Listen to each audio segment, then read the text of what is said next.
Thank you so much, Jessica. Hi, everybody. Thank you for joining this session. This is really different. As I mentioned in my first session, I did an iMovie presentation.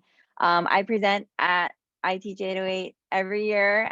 This is our first year doing it this way. So it's been interesting, but I'm so happy we're still able to do it given our circumstances. But I'm Alyssa Myers. I'm the video productions and journalism teacher at Sacred Hearts Academy. If you would like to access my presentation, you can do so at this link on your screen. But yeah, without further ado, I'm going to jump right into it. If you do have questions throughout my presentation, feel free to just chime in, or we'll utilize the chat and I'll field your questions that way. But I'm just going to jump right into it because I know we don't have a lot of time and my last session went by really quickly. So initially I was asked to do a presentation like this for a program at our school called Girls Got Grit, GGG. It's a super awesome mentorship internship program for our girls. We're an all girls school. And so they were very, the advisor at that time, she really wanted to put their work out there. They were doing some great things, interning with different organizations, some hospitals. So they started an Instagram account, a public Instagram account for their organization. And so they came to me to get tips on how they can promote themselves, but also do it safely, right? Because we're in a school environment. And as much as we want to be influencers, we still have to do it safely. The reason why they came to me is because sorry, I'm just clicking through. My classes, journalism and video productions, we are heavily based on publications. The first one, The Lancer Lately, and that is we're a bi-weekly online newscast. And I'll just go ahead and I hyperlinked everything if you're interested in checking it out here, but I'm just clicking on it so hopefully it doesn't freeze. But this is our, we do it bi-weekly. We haven't started it up yet this semester, but it's awesome. It's a little student news show that we do for Sacred Hearts to share all the good stuff that's happening on campus and in our community in Kaimuki, where we're located. And through that, I say we because it's either me or it's a couple of students that volunteered or applied to run our Instagram account. And I'm just opening up so you can see our Instagram at Lancers Lately. And this is where we have been for a few years now, sharing all good stuff that the crew has been working on. Sometimes they'll promote some of the segments that you'll see on the newscast. They'll promote it here in a little minute blurb. In addition to the newscast for video productions, I also have them learn cinematography techniques. And so sometimes some of their projects will make it on here, but it's been a really great way to get their work out beyond the school, beyond their classmates, alumni, their parents, auntie on the mainland, uncle, they're commenting and they're like tagging so-and-so and say, hey, look, it's your niece. She's on the Lancers Lately. So it's been really cool. But this is kind of what we've been doing. Some of my students will go out and they'll interview. This was pre-pandemic, obviously, but last year, go out and interview their classmates at assemblies or whatnot. So that's an Instagram account that we've been running for some time now. Lancers Lately is like 8 years in the making. And in addition to that, I also teach journalism, and we have a online newspaper, and that's what I'm pulling up here. So hopefully you can see it. It doesn't freeze, but online newspaper, girls report on different things happening around campus in our communities. And in addition to that, we have an Instagram that myself and a few other students will run. So this is some of the stuff that they've done and they've shared over the years. So that's kind of my background in why and how I use social media in my curriculum. It might be different for you. Maybe you have a club. Maybe you're looking to start something similar like these publications and you want to get the word out about it and share all the cool stuff that your kids are doing. Because especially now, given the circumstances, it's hard to, get out, put out there what your students are doing and or what you're doing in the classroom as a teacher. So social media has been a great tool for that for us. Um, a couple of things before you get started, if you are just starting from scratch and kind of contemplating on should I take this, social media route and use it to promote my organization or my student club or my class. I know some of our counselors even at Sacred Hearts have their own, they have Instagram accounts that are public that they use to connect with students and students' families, alumni, kind of sharing tips on, are you feeling stressed out during this pandemic? Here's some things you can do. So there's so many different ways you can use it. But one of the most important things I would say is designate a 1 to 3 managers to run your account. Because of course this would be mean shared login information, username, password kind of stuff. So of course, students you can trust or people you can trust, coworkers you can trust. A few important questions I have listed here that you might want to consider when either having those students run the account or a colleague. How technical are they, right, with managing these platforms, using Instagram, using Facebook, whatever you choose? How great are their communication skills? So are they a good writer? Can they engage with your audience? And who is your audience too, right?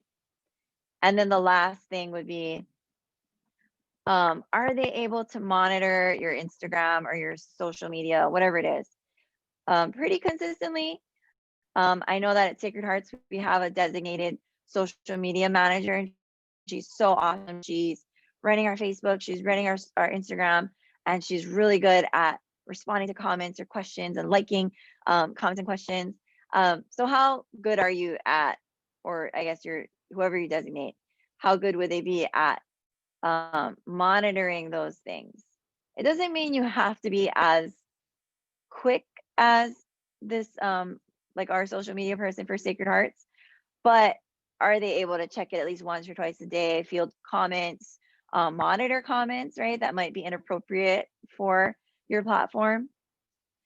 And then secondly, once you've decided, whether it's you just volunteer, students will volunteer or you have them apply. Sometimes that's kind of fun for them. If a lot of them want to run it, you can have them apply as if it were an official position, right? Because a lot of businesses and organizations now, they have designated media managers. It's a real position.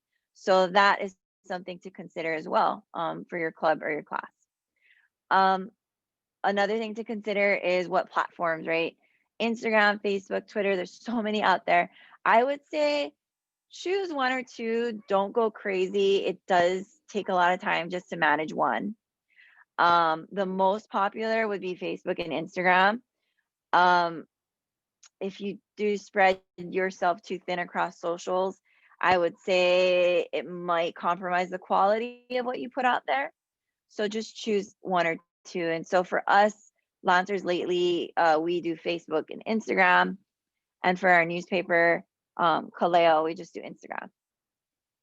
And then the next thing, getting started, choosing your handle or the name of your Instagram or your Facebook. It should be something simple and searchable. I would avoid using fancy characters or any characters at all, like maybe no dashes, no at signs, money signs, just because when someone's going to look you up in the search option, you might not pop up. So that's something to consider. And then the last thing before I jump into the hacks would be, think about what your purpose is for your social media presence. And I think that would tie back to the mission of your club or your organization. That's something to consider as well. And also, who's your audience?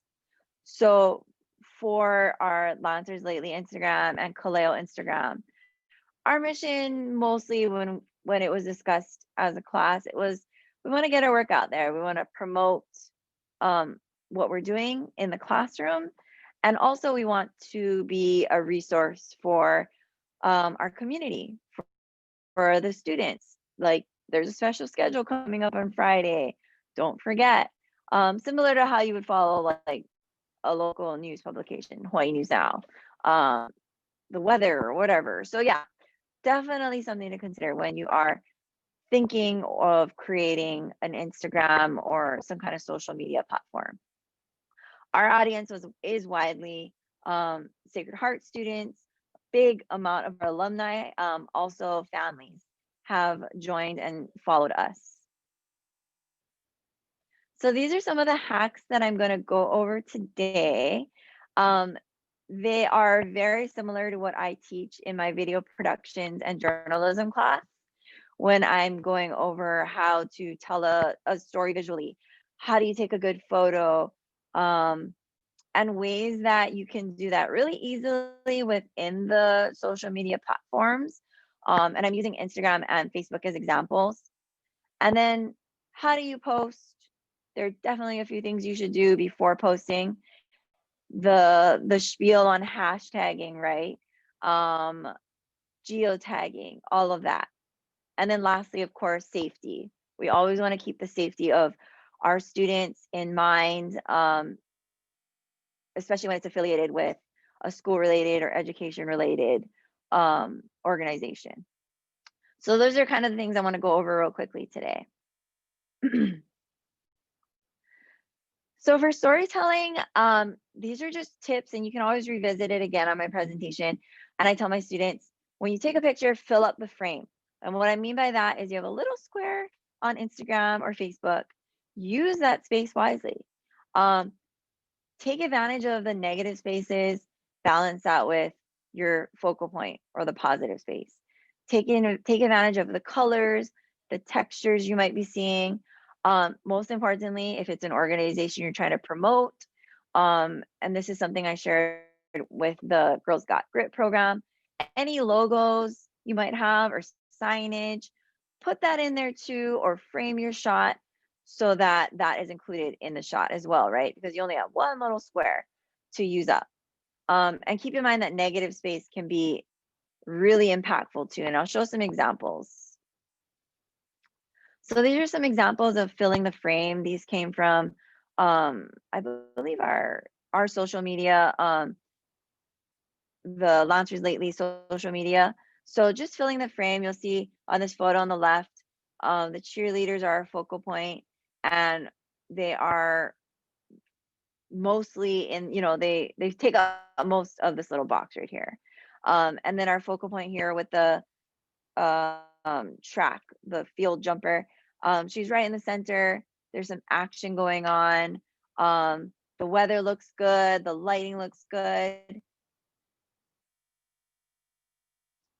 Secondly, when you're taking pictures or videos too, for specifically for your social media, you want to keep in mind of capturing emotions. So if it's a posed photo, does your student picking up trash at the beach look like they're having a good time, or do they look miserable? You definitely want to post things that will reflect nicely on your organization. Um, Not everyone might think that's fun, but there are students that would enjoy, picking up trash on the beach on their Saturday morning. So go and find those students and take pictures of them. And then there's, the pose photos, right? You can just have them cheese, smile, look happy. Same thing for candids, right? We're looking for those moments of being excited. Maybe you run a robotics club and your students just figured out how to get their robot running and they're excited, they're surprised. Show those moments. Take a few photos to really capture the emotion in the photos. And I'm going to show a couple examples of what I mean by varying it up. But show different aspects of your club or your organization or your class by getting different types of shots. So what I mean by that is more than just standing across the classroom, getting a wide shot of your class working on a project. Go up to a student and get really nice close-up shots, because that's what's gonna really fill your feed on Instagram or on Facebook. Get different wide shots, get different medium shots. And so these are a couple of examples of what I mean by varying up your shots. One of my journalism students took these of a event last year, or maybe it was 2 years ago, Chinese New Year's. So you'll notice the far right photo, it's a nice wide shot. She kind of captured, the setting where they're at. They're at the top of the stairwell in the courtyard at school. But these are the middle photo and the one on the left really do capture emotion because she got up close. And getting up close doesn't always mean, it shouldn't mean zooming in. It should mean physically putting yourself up close, right? To get those really rich details of, like, for instance, the lion, the Chinese lion, and the girl's face, she's like happy. So vary it up with your shots and what you post on Instagram. Someone who visits your page, I don't know, I mean, they might not be super interested in just seeing a bunch of wide shots of your classroom or your club cleaning a beach, and you can see like little specks of the kids cleaning, but it's just like a wide shot of the beach. Again, get close to the kids, show them in action. That's really what's going to draw attention and gain you more followers. I'm just gonna, let's see. And again, stop me at any time if you have questions. I am trying to grab the chat. There we go. Or if you have chat, you can, or if you have a question, you can put in the chat too.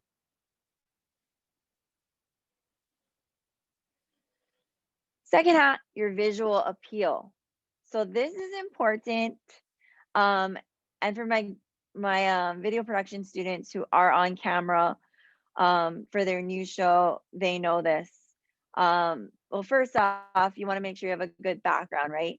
So it's easy to go and get some nice action shots of your students cleaning up trash on the beach, because obviously you have a beautiful background already with the beach setting. But as a photographer, and this is something to also relate to your students who might be taking photos for your accounts too, keep in mind what's in the back. So is there a trash can in the back that we don't want to show? Or maybe there's like some I don't know, just something ugly, maybe graffiti, you don't want to show that on your picture, in your picture. Maybe you do. There's ways to position yourself so you can obviously cut those out before you take it.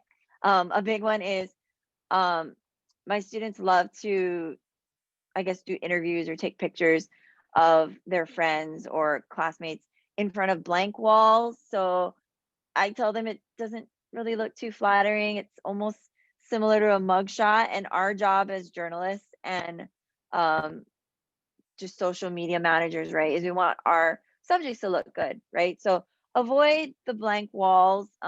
Instead, put them in front of something green, trees, right? And then the last thing here where it says don't have objects coming out of people's heads. What do I mean by that? Standing in front of a telephone pole and in the background it looks like the pole is coming out of their head. Not the most flattering. And again, it takes practice and an eye to develop this kind of takes time to develop this eye for how you frame your shot. But you do definitely want to, and I'm going to the second bullet point, have a background that's relevant. So of course, if they're cleaning up a beach, show the beach, right? Show the stretch of beach, and maybe they're in the foreground and they're throwing trash in a bag.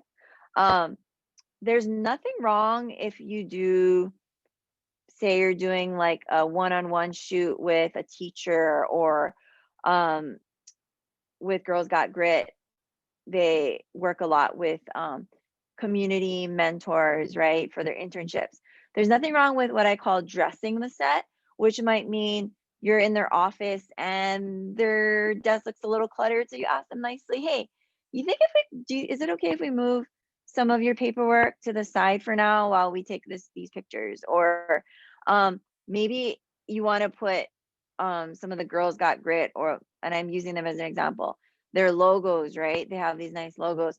Put it somewhere in the background. It's totally okay to stage that for those purposes, especially if they're affiliated, right, with that organization. You want to make sure the picture speaks loud and clearly that they're a part of this organization. So this is one example that one of my students took a picture of for her story on a local kaimuki artist who has been part of that project where if you live in this area or driven through, a lot of the utility boxes have been painted with these beautiful murals. So she did a story on that, and this is one of the artists who was involved. And so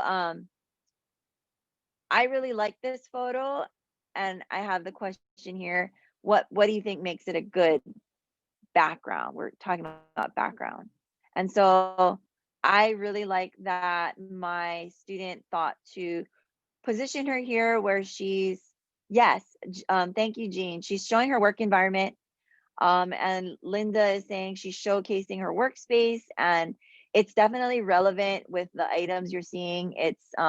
It's organized as well. Thank you for putting that in the chat. So you see she's an artist. You see the paints. There's nice color. It looks organized. It's not messy. You can tell she's in her workspace. So yes, this is what makes it a really good photo. And there's a lot of good color. Thank you, Linda, for throwing that into the chat.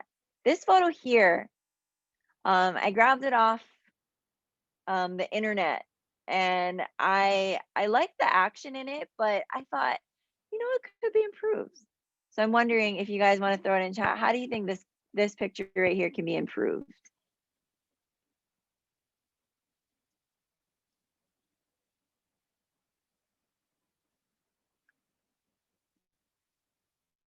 So thank you. Yes. Linda says the angle could be leveled out. Exactly, right? It's kind of a weird angle where we're looking above. We're kind of like right in there in their faces. So perhaps they could have either chose to go higher up and got the aerial view, or maybe pulled out, like Linda says, right? And not cut off faces, because you're seeing faces cut out. And the whole point is to showcase these students' faces and to see like what all the good things they're doing, the action shot. They could have also lowered it so that we wouldn't see the white wall. That was what I was thinking too. The background looks a little messy to me. So what they could have done is, yes, show it more where they're coming from above. So you're seeing more focus on the hands, which is what Jean said. Thank you for that. Or coming from below, right? Where you're kind of in on the action. It's like you're almost in part of this group huddle. At the same time too, if this photo was taken and your student came back with it, it's not to say like, oh, this is trash, you can't use it, like, but of course there's ways to fix it in post edit. What I mean by that is we could use the crop tool, right, in Photoshop, or whatever editor you're using. You could crop out chairs, you could crop out this podium thing it looks like in the back, to just really focus on their faces and their hands and their emotion. This photo right here, how can it be improved? And this is something I just grabbed online, of this little group of musicians, student musicians. This one might be tricky. So what I really like about it, I love the lighting on their faces, but the background's a little dark, and that's what I think Linda in here is saying too. It's a little gloomy, a little dark. It looks like they might have used some natural or some artificial lighting to fill their faces. But one thing you may or may not have noticed is girl in the maroon color top in the back row. Looks like she has this pole coming out of her head, poor thing. So if you were the photographer taking it from this angle, you might just tell her, hey, excuse me, can you just take a step to the left?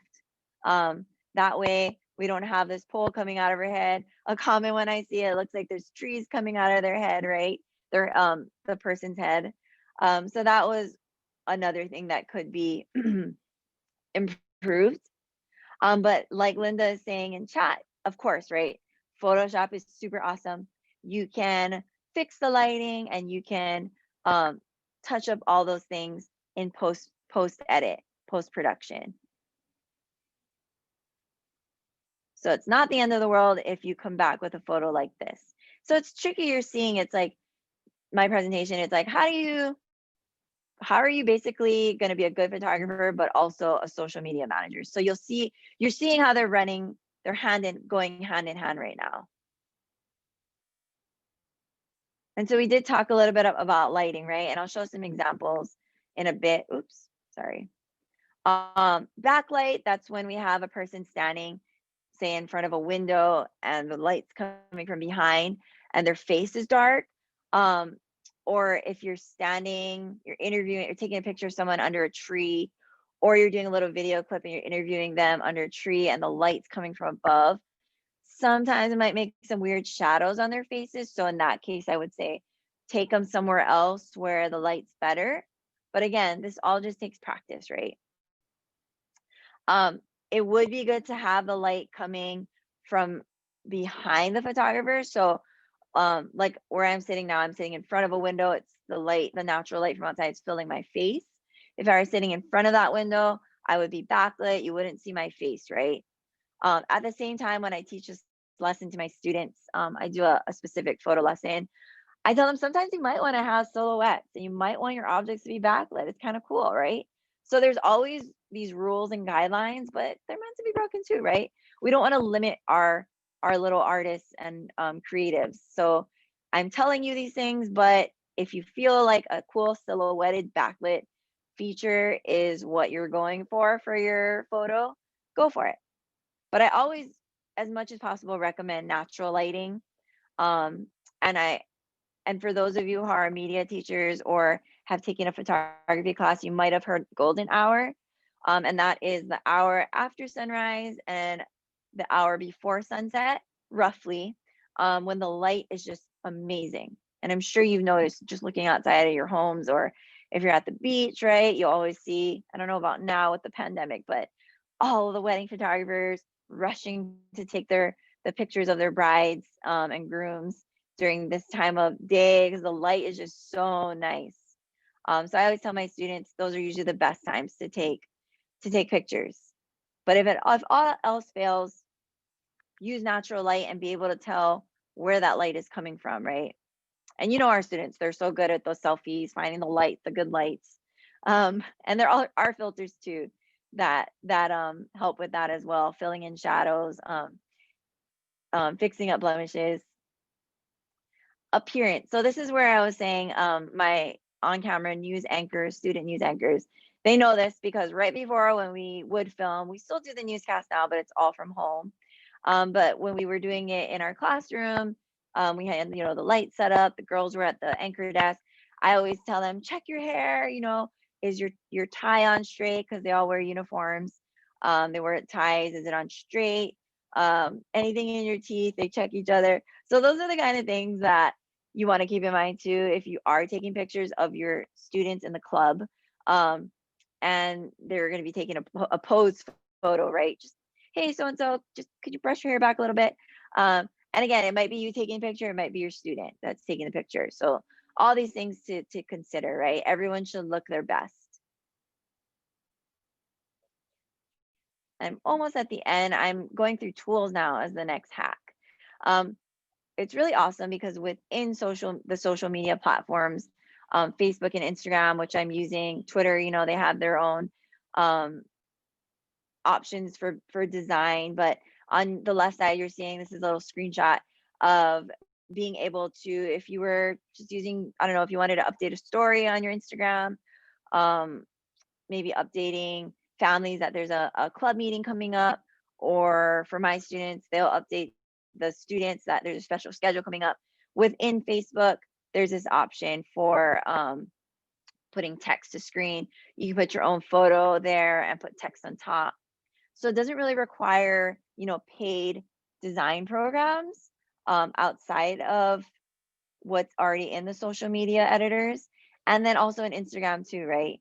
when you click on the story option, or you're going to post, you can choose a pretty background. You can put your own background in of a photo of your girls and put some text over and be like, here they are cleaning up the beach, with a little caption. So it's just really easy to do these kind of things within our social media platforms. And there's also this, which I'm actually doing a session on next after this.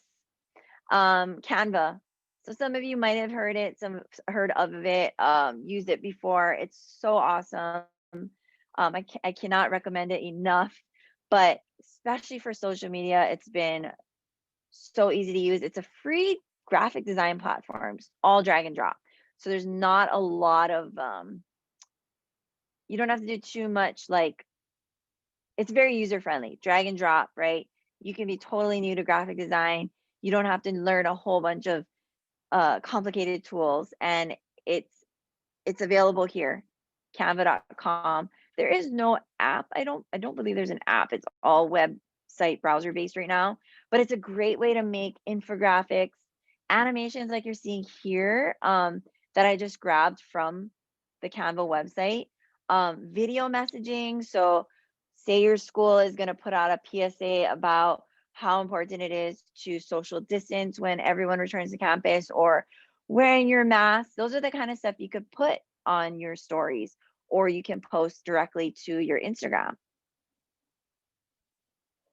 I'm going to show this as example. This is actually just a stock video that I guess, or that I grabbed from Canva, but this is what I meant about, if you guys are going to put out like a video PSA, like, who is Girls Got Grit, and do this little video about 30 seconds. And it can be your own video clips that you use with your phone to film.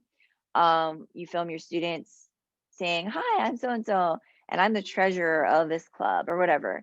But I'm just going to play this real quick. Not the whole. And this is just like a template that is already available on Canva that you can use. You can edit the text, you can put your own video, the fun little graphics you're seeing, that's all there already on Canva. And they're totally, you can edit it, you can move it around. So that's a little example of what I meant by those video messages available for you. And these are fun too, these animated infographics. So these again came from Canva, and these are templates you can use for free. You can, where you're seeing the girl in this strip of photos, you can put your own photos. You can put your own video clips. You can change the text around. But these are great. Canva is a great tool again for social media, and it's free.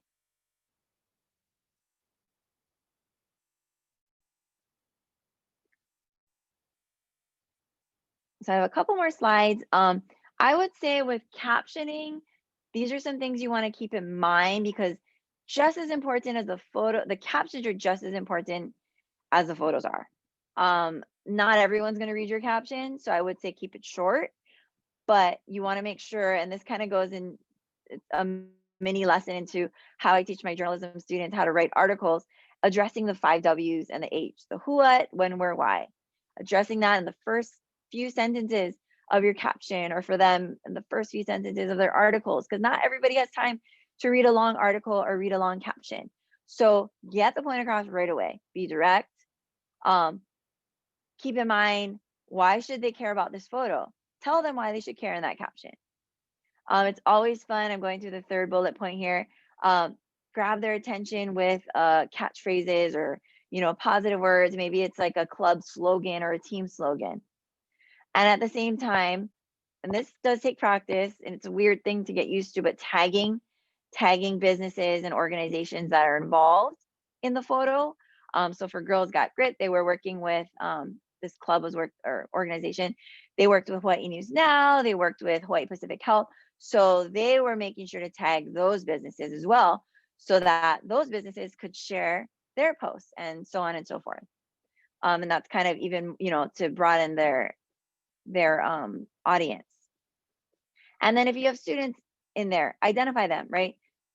Senior so-and-so, or graduate so-and-so doing this. All of these things are really important to keep in mind when you're thinking of a caption. This is an example of something we posted in our on our Kaleo Instagram a while back. So you'll notice my caption, or our caption, behind the scenes with Kaleo reporters Kirsten Aoyagi, class of 2020, and Mercedes Anacleto, class of 2020, and teacher. They're producing the next at PBS Hawaii Hikino feature, showing how artists are teaming up to beautify Honolulu. And so you see we tag PBS.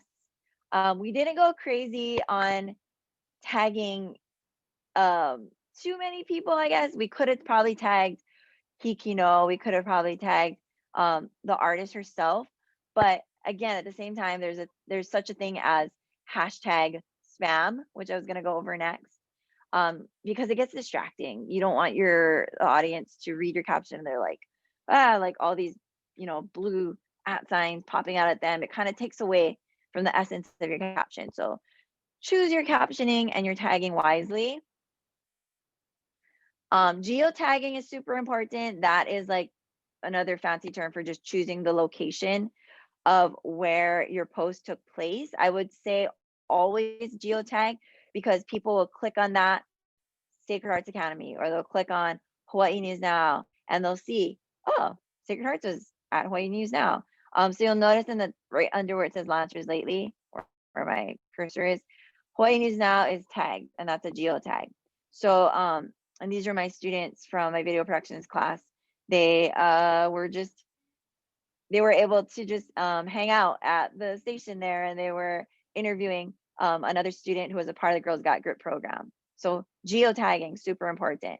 Don't forget to do it. You can always go back and do it later. This is the hashtag spam I was talking about. So hashtagging, hopefully it's the pound sign or the number sign, right, that we know it by. And it's how people are going to discover your content. So they might just be searching randomly hashtag Hawaii student clubs, and yours pops up, right? Your club pops up as one of the because you hashtag Hawaii student clubs. So they're really important it's really important to include in your posts.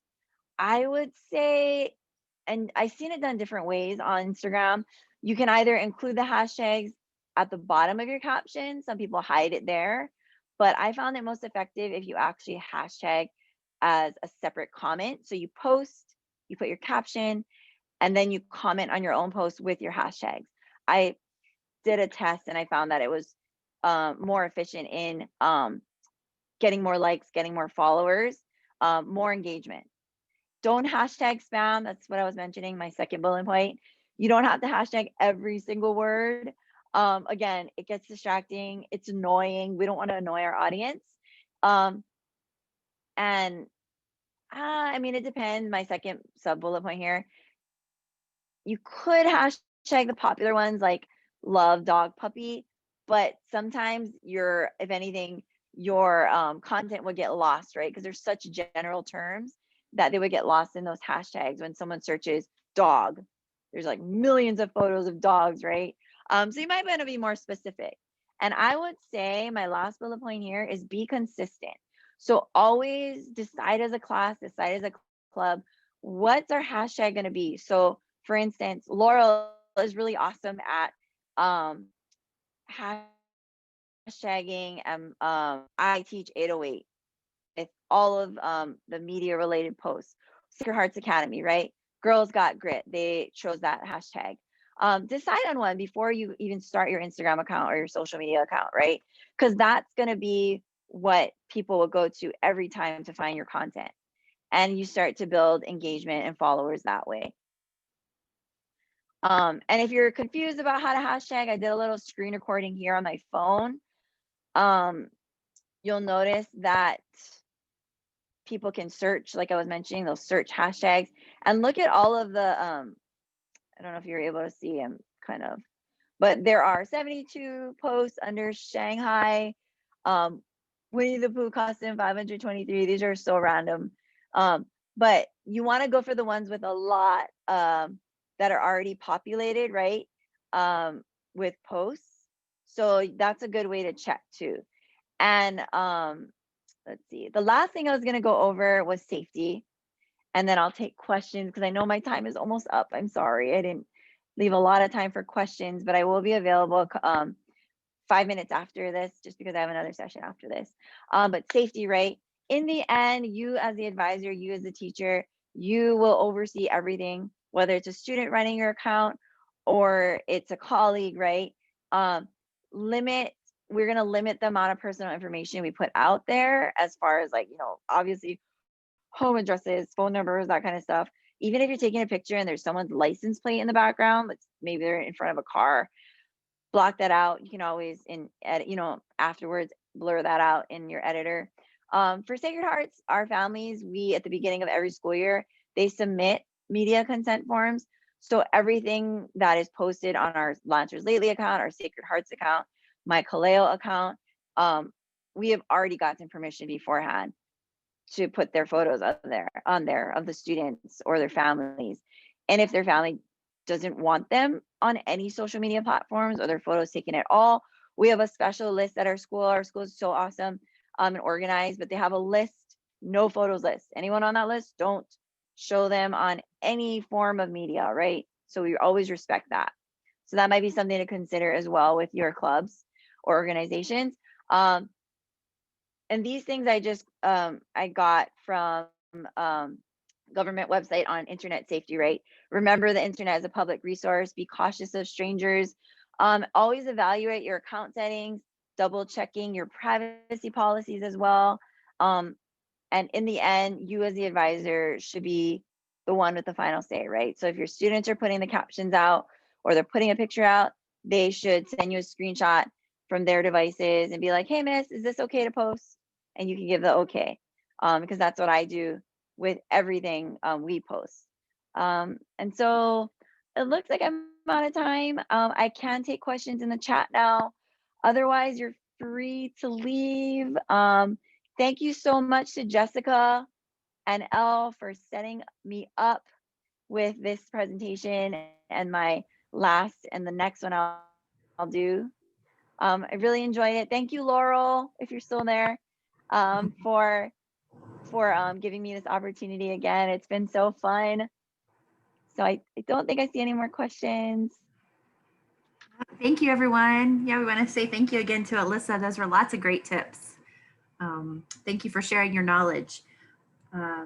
You'll find the evaluation form's not quite ready yet. It will be ready after the session, but please don't forget to fill it out. And you can find it at the 808 website, and they'll also send you a link to the website evaluation.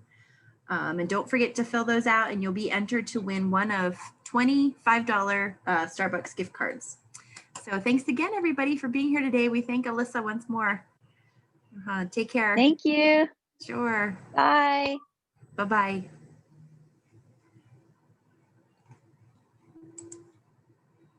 Okay, I stopped the recording.